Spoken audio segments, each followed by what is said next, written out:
á lífsleiðinni þá hafði Davíð átt í mjög nánu sambandi við Guð. but not for the last 10 years. En ekki svo mikið síðustu 10 árin. And in the evenings, Og á kvöldin, like most of the Englishmen do, eins og flestir Bretar geri, he relaxes with a pint of beer in the pub. þá var Davíð vanur að slaka á í góðum félagsskap á pubnum. But David doesn't sleep well at night En Davíð, hann sefur ekki vel á nóttunni, because he's troubled of his past. því að fortíðin svolítið svona að angra hann. He regrets things that had happened in his life. Og hann sá mikið eftir mörgu sem hafði gerst á lífsleiðinni. Things that cannot be changed anymore. Og sem hann auðvitað gat ekki breytt því. And David worries about his future. Og svo hafði Davíð líka áhyggjur af framtíðinni. And is this guilt and worry related to him living in a van?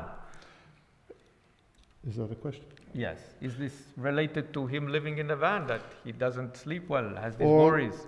tengist þetta að hann sé áhyggjufullur og tengist það einhvern veginn að hann búi í húsbíl? No. Nei, Because another David who may live in a big house and sleep in a comfortable bed has the same things. en einhver annar Davíð sem býr í stóru húsi og sefur í mjúku rúmi, hann getur samt átt við sama vanda að etja. And David said that he had been studying recently a German author. En Davíð sagðist hafa verið að stúdera upp á síðkastið þýskan rithöfund Who teaches how to live joyfully and peacefully. sem að kenna hvernig maður á að lifa hamingjusömu lífi. And he said that this German author is teaching that, just don't think about your past and your future. Og þessi rithöfundur, hann var að tala það að maður á ekki að vera of fastur í fortíðinni og ekki láta fortíðina angra sig. So don't focus on them. Ekki hugsa of mikið fortíðina. Be in the present moment. Lifðu í núinu. Enjoy the moment. Njóttu augnabliksins. Enjoy the stillness of the moment. Og njóttu kyrrðina sem í augnablikinu. Like there is stillness between all the noise, and be in that still moment. Og inn á milli alls hávaða þá reyndu að finna kyrrðina og njóttu hennar. And David said he liked the idea. Og Davíð sagðist vera mjög hrifinn af þessum kenningum. And he tried to concentrate on that present moment. Og hann var að reyna eftir fremsta megni að fylgja þessu og vera í núinu. But at night, En á nóttunni, when it's quiet þegar það þögn and it's very still, og hljótt, he can't sleep þá gat hann ekki sofið. because he's haunted by what has been. Af því að þá nær fortíðin til hans. And he's worried about what is coming. Og hann hefur áhyggjur af því sem mun koma. And I don't know if you have heard about these fantasy stories about Baron Münchhausen from Germany. Og ég veit ekki hvort að þið þekki sögunar Münchhausen frá Þýskalandi. And Baron Münchhausen had a horse. En Münchhausen átti hest. And once him and his horse, they sank into a swamp. En einu sinni þá sökk hann á hestbaki í mýri eða, já. What did Baron Münchhausen do? En hvað gerði Münchhausen þá? Do you know? He pulled himself out from his hair. Þá bara togaði hann sig upp á hárinu einu. But David is not Baron Münchhausen. En Davíð ekki beinlínis Münchhausen. And he cannot pull himself out of his worry of the future and from his guilt by his past. Og hann náði ekki að rífa sig upp úr fortíðinni. In the New Testament, the Apostle Paul has a favorite greeting. Í Nýja testamentinu þá Páll postuli með uppáhaldskveðju. And you know what this greeting is? I counted he has said that it 13 times altogether. Pardon? His greeting. He has repeated his greeting 13 times. Paul. In the New Paul, yes. Páll hefur sem sagt endurtekið þessa kveðju 13 sinnum í Nýja testamentinu. He says, you know, grace and peace to you. Náð og friður með yður, segir hann. Yeah. So after my conversation with David, Svo eftir samtal okkar Davíðs, then you know I started thinking about this. og ég fór að hugsa þetta, And actually the same thing is actually response or answer to David's restlessness. og þetta sama gæti verið svar við áhyggjur og óróleika í lífi Davíðs. The living God offers us these two things. Og lifandi Guð býður okkur þetta tvennt. These two things that we need more than anything else.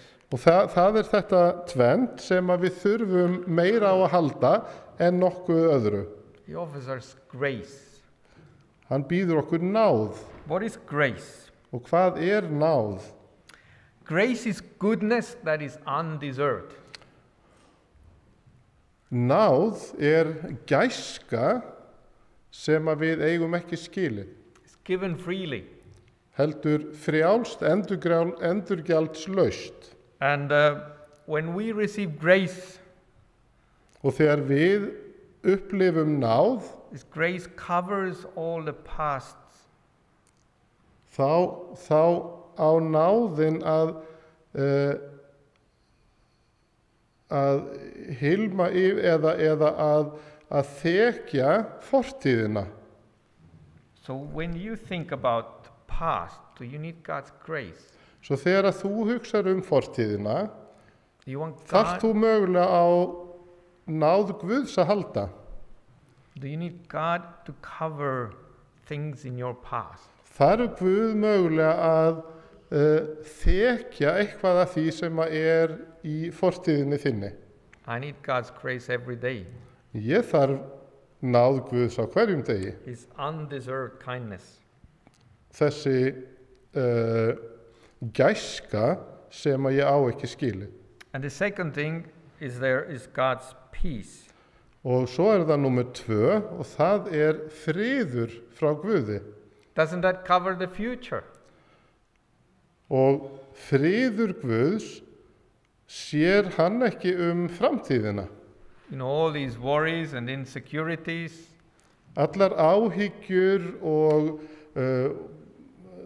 áhyggjur og óstyrkleiki varðandi það sem ókomið, about our future, about our relationships, framtíðin, sambönd í framtíðinni, about our marriage, about children, parents, hjónabandið, börnin sem við munum eiga, our finance, fjármálin, and we are offered peace. og okkur býðst friður. I need this peace every day. Og ég þarf á þessum friði að halda á hverjum degi. I like the same greeting from the Paul in the context in the letter of John, the second letter of John. Og mér líkar við kveðjuna í öðru brefi Jóhannesar, And we read that first verse before. sem við lásum hér, sem ritningaversi sem hann valdi í dag. Or Frode read it, and I believe that he read the right thing. Yes. Although I didn't understand it, but But you felt it. yeah, I felt it. Yeah. So John is saying there, grace, mercy, and peace be with us. Og þar segir Jóhannes, náð, miskunn og friður frá Guði föður og frá Jesú Kristi sínu föðurins mun vera með oss í sannleika og kærleika. And when studying the same greeting in this letter of John, Og alveg eins með þessa kveðju hér, I actually discovered something in that short letter. þá fann ég eitthvað sérstakt í þessu mjög stutta brefi Jóhannesar. You know, I'm not good in Greek language, Ég ekki sérstaklega góður í grísku, I studied, some of it once at school. Ég þurfti að læra eitthvað af þessu í skóla. And but then I discovered that in this short letter, the same word about this grace appears in at least 3 different meanings. En þá uppgötva ég að orðið fyrir náð notað í mismundi samhengi þrisvar í þessum stutta kafla. So when John is beginning that letter, he says, grace be with us. Svo þegar hann segir í upphafi náð veri með ykkur. And did you know that the word grace, like charis in Greek, it is related to the word joy? Og vitið þið að náð eins og það birtist í þessu samhengi nátengt gleði. So, when you receive this undeserved kindness from God in this context, Svo þegar þú upplifir óverðskuldaða náð eða gæsku frá Guði, when whatever happens in our lives, whatever we do, hvað svo sem við gerum í lífi okkar, that God still looks at us with undeserved kindness. þá horfir Guð til þín og mín með óverðskuldaða náð gagnvart okkur. And then those who accept this grace, Og this kindness, þeir sem taka við þessari náð og þessari gæsku og góðvild, these people come together og þegar þessir einstaklingar koma saman and they give the same to each other. og gefa áfram þetta sama hvert öðru í samfélagi, And there becomes this atmosphere of grace. og náðin umvefjandi samfélaginu. So when you come, for example, in the church and you see people that, do things that you don't like, Svo ef þú kemur í kirkju og upplifir að fólk segir eða gerir eitthvað sem að þér líkar ekki, then we, we do the same what God is doing to us, give this undeserved kindness. þá veitum við þessu fólki náð sem það verðskuldar ekki. And then it brings joy, Og þá sprettur gleði upp úr því samfélagi. which is like chara, it's the same root than grace in Greek. Og rótin að þessu orði svo sama hvort sem það gleði eða náð á grísku. And I take your word for it. yes, so in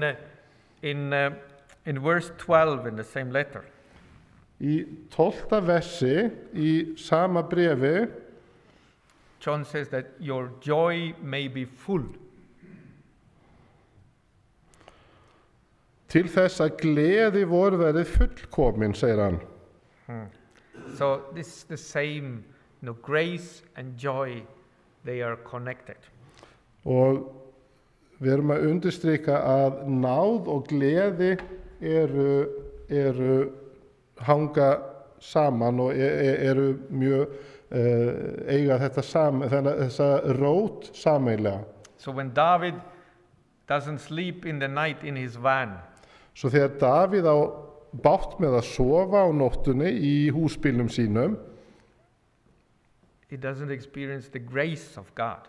þá upplifir hann ekki í raun og veru náð Guðs. He's worried about his past.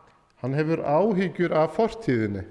When we have our past covered, En þegar að það séð fortíð okkar, we know that God receives us every day og við vitum að Guð tekur við okkur á hverjum degi, and takes care of our past, og hann hugsar fortíðina, it brings joy.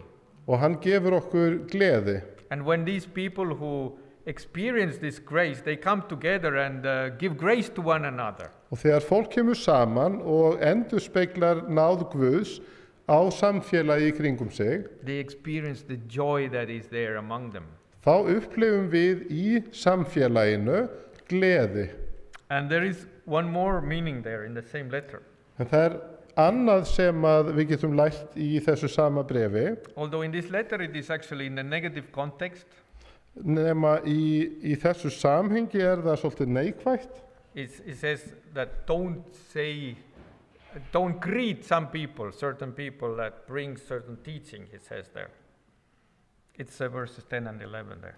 En í 10. og 11. versi þá talar hann það að heilsa ekki fólki sem að kemur með ákveðna kenningu. But in Greek, it is, to greeting in the Greek was, you would say, rejoice. Vegna þess að með því að heilsa fólki þá ertu í raunin að segja gleðjumst. So I don't know what's the root in Icelandic, but you meet someone and instead of saying hello, like in Greek, you say rejoice. Já, og þá segir hér á íslensku að biðja hann ekki að vera velkomin. Yeah, it says don't tell them welcome, It's like when you wish someone, you greet someone, you wish them joy.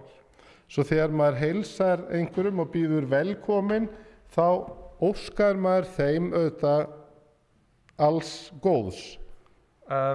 So John, writing this letter, he wished everybody this grace and joy. En þegar Jóhannes skrifar þetta bréf, að þá óskar hann öllum alls góðs.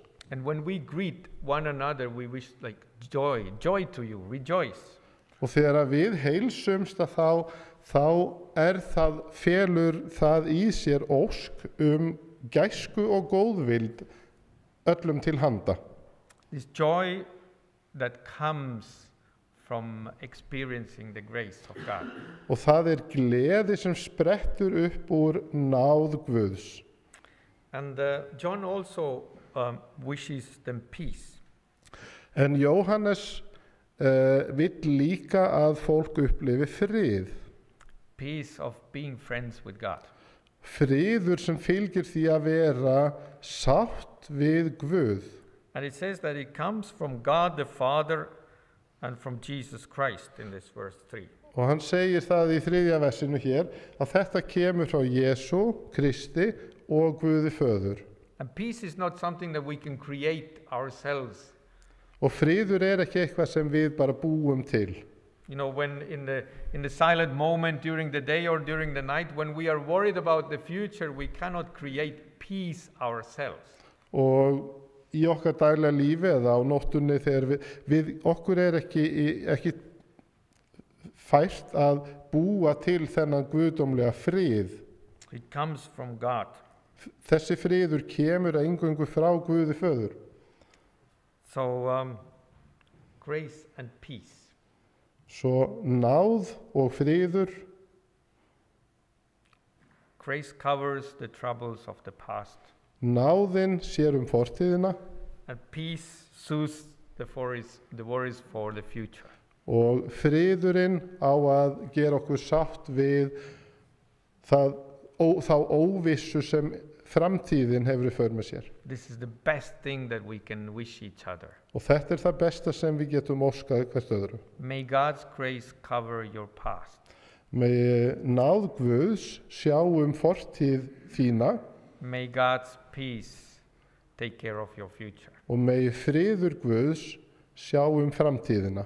And may you have grace and peace during the day and in the night sleep. Það bæn mín að þið megi upplifa bæði náð og frið þá daga sem koma og líka á nóttunni. This is what David needs in his van. Þetta það sem Davíð þarf á að halda sem býr í húsbílnum sínum. This is what I need every day. Og þetta það sem ég þarf á að halda á hverjum degi. And this is, I guess, what you need every day. Og ég held að þetta sé það sem þú þarft á að halda einnig. And I wish you God's grace and peace. Og ég óska þér og ykkur náð Guðs og frið Guðs. Amen. Amen. Takk fyrir. Takk fyrir.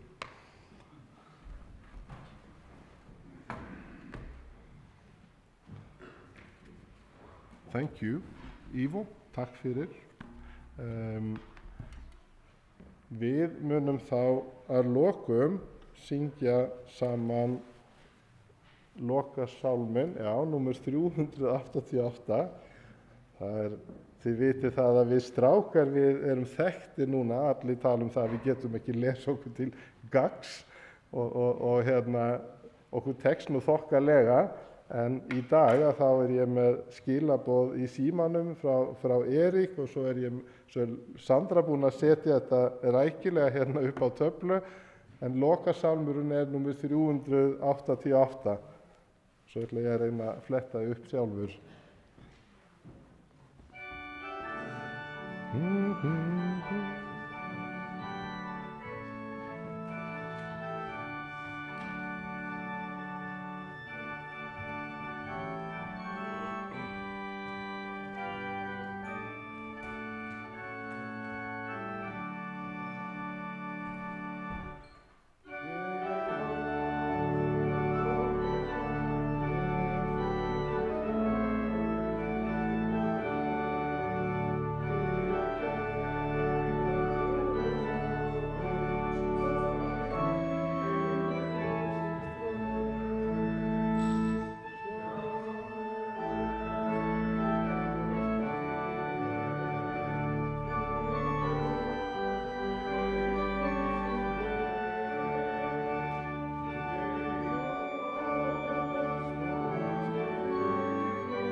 Ég ætla nú bara að þakka í lokin Söndru fyrir að finna svona viðeigandi sálm miðað við það sem Ivo var að tala hér áðan, þó svo að ég þekkti ekki nógu vel sálminn til að leiða sönginn eins og auðvitað hefði átt að gera. Þá ætla ég að biðja Ivo að koma og vera með blessunarorð í lokin.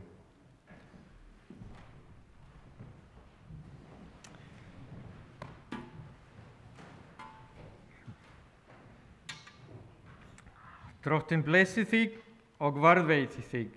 Drottinn láti sína ásjón og lýsa yfir þig og sé þér náðugur. Drottinn upplyfti sínu augliti yfir þig og gefi þér frið. Amen.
Takk fyrir Sandra, þessa öflugu og dásamlegu tóna í lok Guðþjónustu. Mér langar að þakka öllum fyrir að koma hingað í dag. Mér langar að þakka Guðmundi fyrir að taka svona vel á móti okkur hér í morgun. Mér langar að þakka Ívo fyrir góð orð, bæði varðandi fortíðina en alveg eins í næstu viku og í framtíðina. Mér langar að þakka fyrir góðar undirtektir, fyrir skemmtilega og gefandi stund hér saman í leksju sem við köllum það, skemmtilegt orð. Þakka fyrir tónlistina Sandra, fyrir útsendingu og þá stendur eftir að bjóða ykkur velkomin inn í hlíðarsalinn, þar sem matur. After divine service, we would like to welcome everyone to have lunch together. So if you have the opportunity, we would like to welcome you. And we welcome you sincerely in the manner that the preacher has been teaching us now for the last half hour. En takk fyrir og takk í dag.